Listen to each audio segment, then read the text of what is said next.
Hey guys and girls, AJ Roberts here. I wanted to record this video with my good friend here, Abraham. Abraham's 21, he's from Freetown, and the reason I wanted to do this video is to give you guys a bit of an insight into what life's like here for young people and students and people who just want to make a better life for themselves. So we've invited him down today to the resort we're staying at, so he can share some insight with you. Now, Abraham's a beneficiary of Melkosh Mission International and has been for several years now, and the way that Melkosh has been sponsoring him has been purely for his education. Abraham's an orphan from the war here, so his parents were killed tragically, and he's in the same situation as so many other young people here in Sierra Leone. There's so many war orphans, it's unbelievable. I couldn't even imagine to tell you how many there are. But I'm really grateful to be able to spend this time with Abraham and get an insight into everything that he's been through and what the struggles are right now for people like him, but also to make you guys aware of the amazing work that Melkosh Mission International is doing for people like Abraham, and will continue to do so for many years. And then hopefully after you've had a look at this video, you might want to get involved somehow and help more and more people out like Abraham. So Abraham, just tell us a bit about your story. So how old were you when you became a war orphan? I was 8 months old when my mother's feet were amputated. She died in 2012. I was 14 years old when she died, and my father was during the war. So I've been an orphan for the last 7 years. Wow.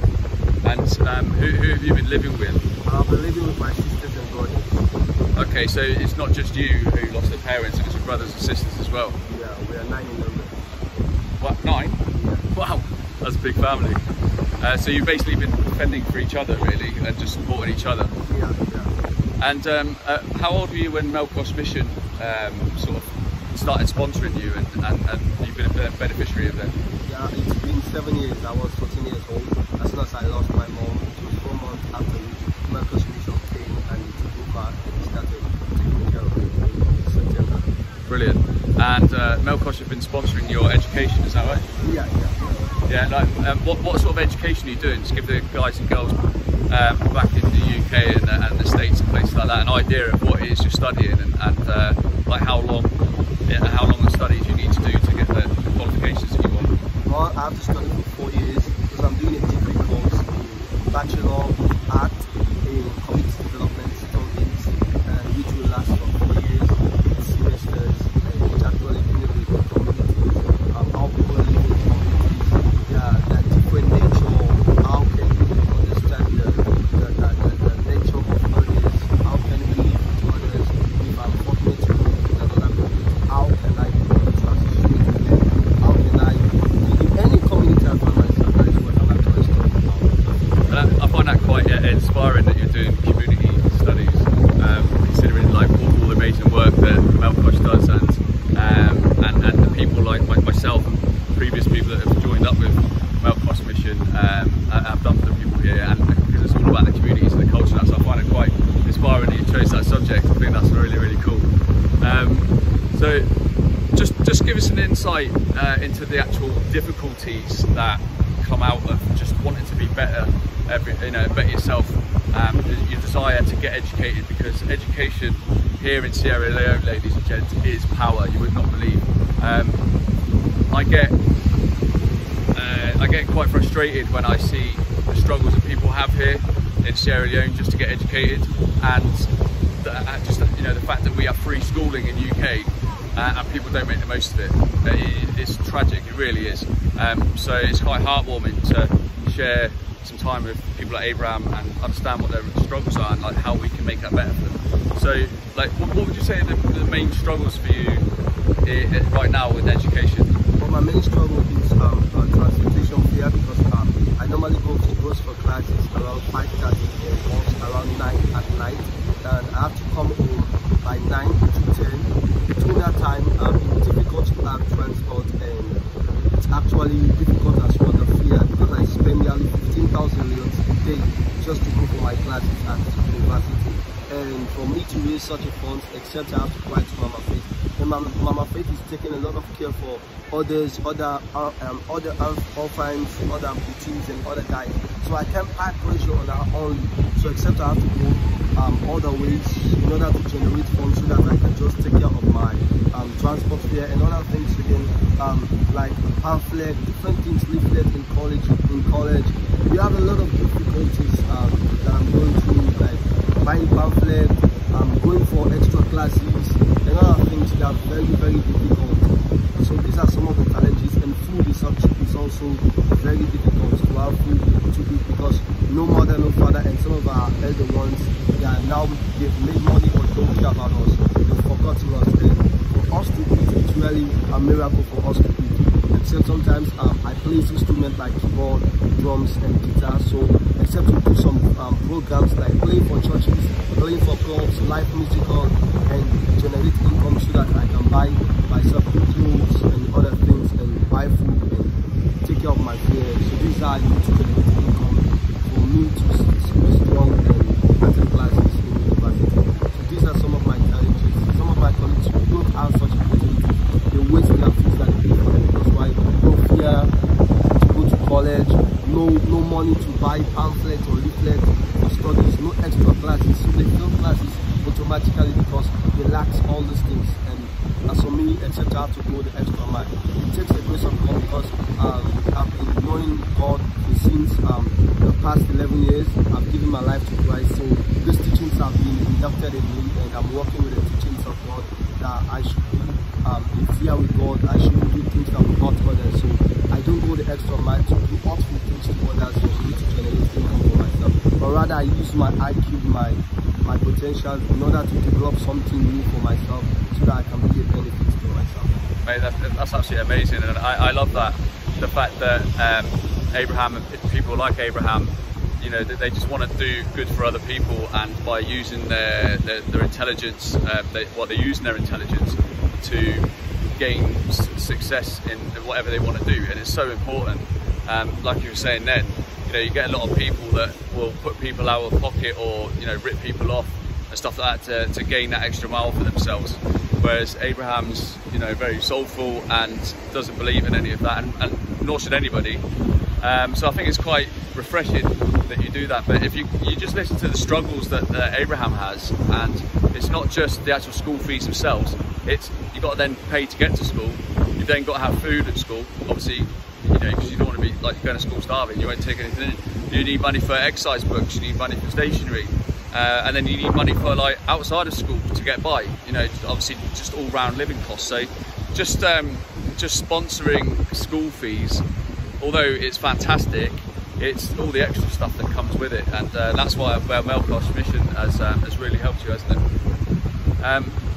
This is another reason why I love this charity, and they've asked me to become an official patron and help them doing what I do and what I can bring to the table moving forward, because it's a non-profit charity. Literally everything that's raised from, you know, UK, US, worldwide, it literally goes straight to people like Abraham. It's amazing. I've seen it firsthand with the medicines that we've been giving out the last 3 days. Yeah. You know, that's a direct result of the sponsorship money that we raised before we come out here. So all the people that sponsored, literally your money went direct to Abraham's friends, family, the amputees of the war. So thank you guys for doing an amazing thing there. It's a selfless act, and to a lot of people, you know, it's nothing. Just clicking a donate button and sponsoring anything from £5 up to £100.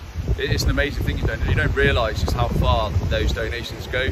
There are a lot of charities out here that have come here promising the world, and it's got people's backs up and made them a bit wary. You know, a white guy turns up, takes loads of photos and videos, says he's going to like help all these people, and then goes back to wherever they're from, and then just sets up a charity and makes loads of money, and it doesn't filter its way to here. And that's not what like I'm about, or what Melkosh is about. It's for the people every day of the week. Faith is one of the most remarkable people I've ever met in my entire life. She's so in love with the amputees and the people here. I've never witnessed perfection quite like it in my life. But it's amazing to be around because positivity breeds positivity, doesn't it? Yeah.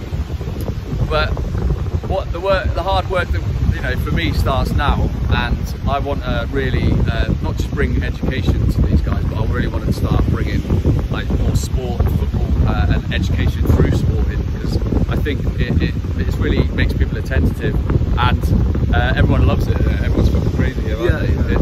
It's amazing. So there's I'm going to make some big plans this year to help people that way.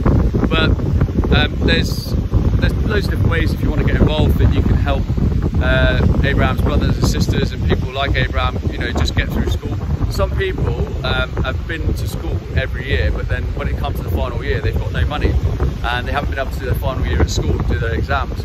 And I was speaking to a young lady the other day, and she said that for her to go to school for one term, it costs equivalent to £16. Like that's nothing, ladies and gents. You know, it's just to us back in the UK, £16 is, you know, a couple of pints down the pub. Like that's in layman's terms, that is what it is. A few pints in the pub would help a person here get through a term of school and get educated, because education really is power here, isn't it?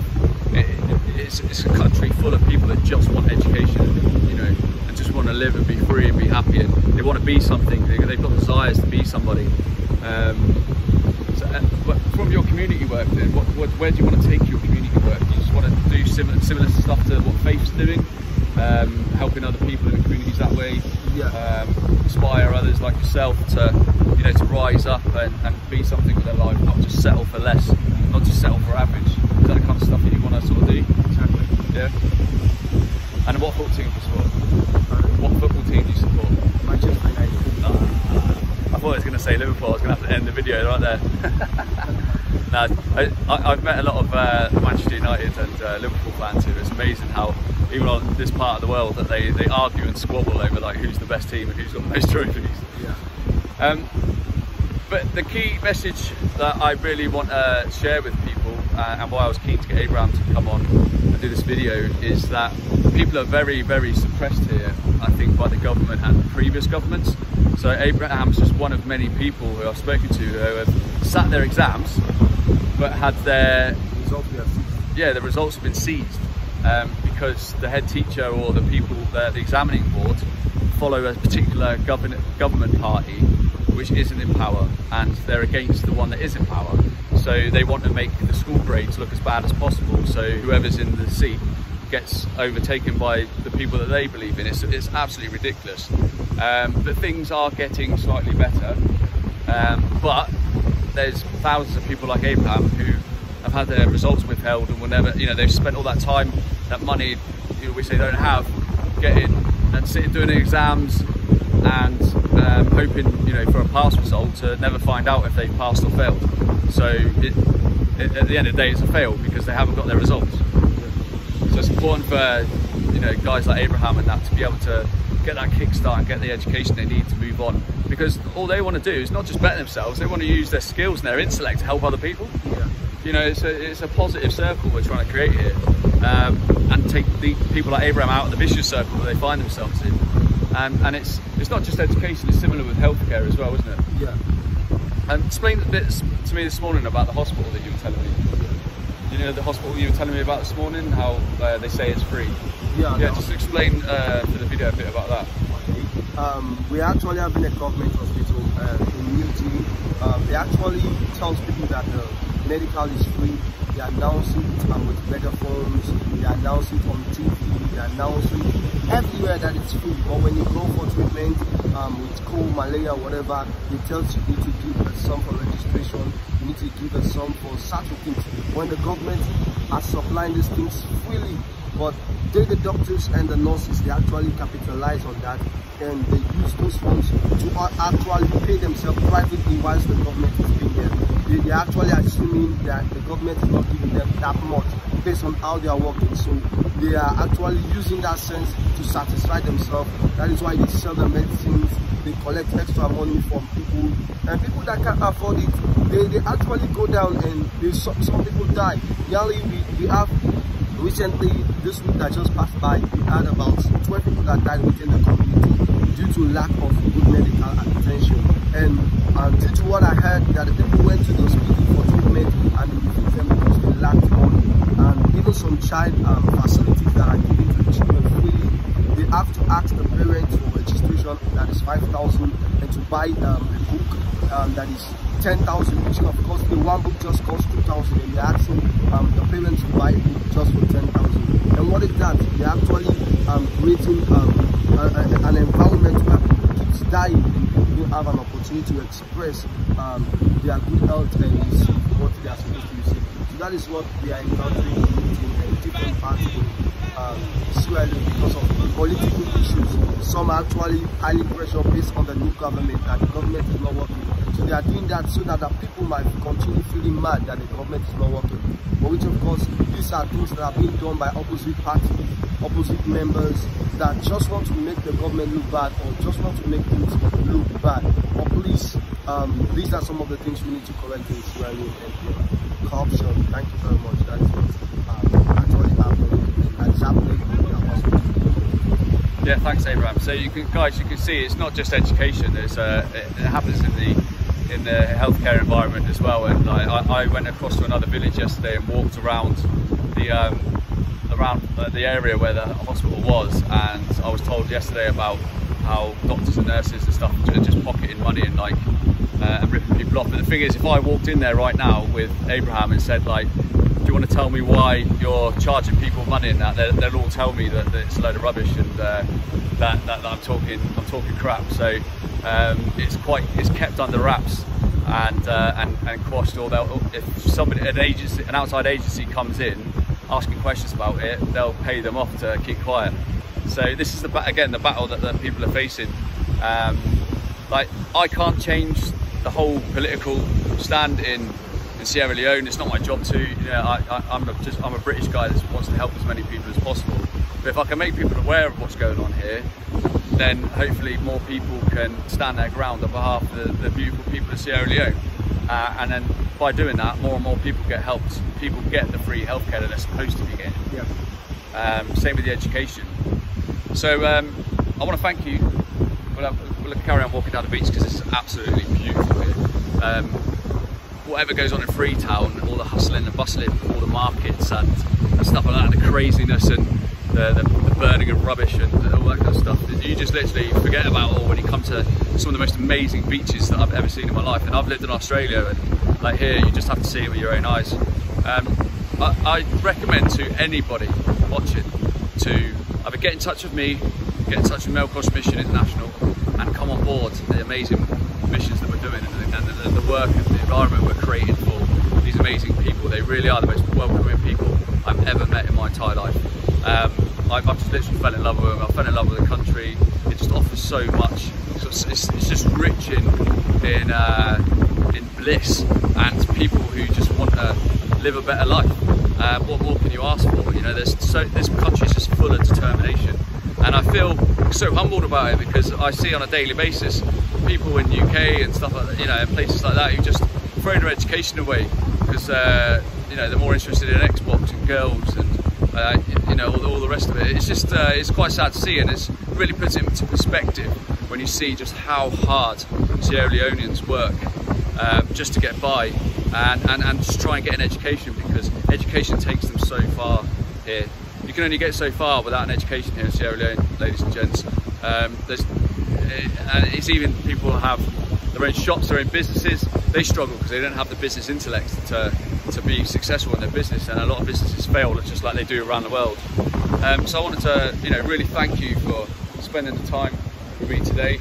I know you can think of worse places to be right now, but cheers for coming on to the video, mate, and sharing with everybody just you know, what life's like for you, the struggles that you guys have, and how, you know, we as a collective we can make life so much better for so many people here. You know, we just need to get the message out there. We need to get more people involved.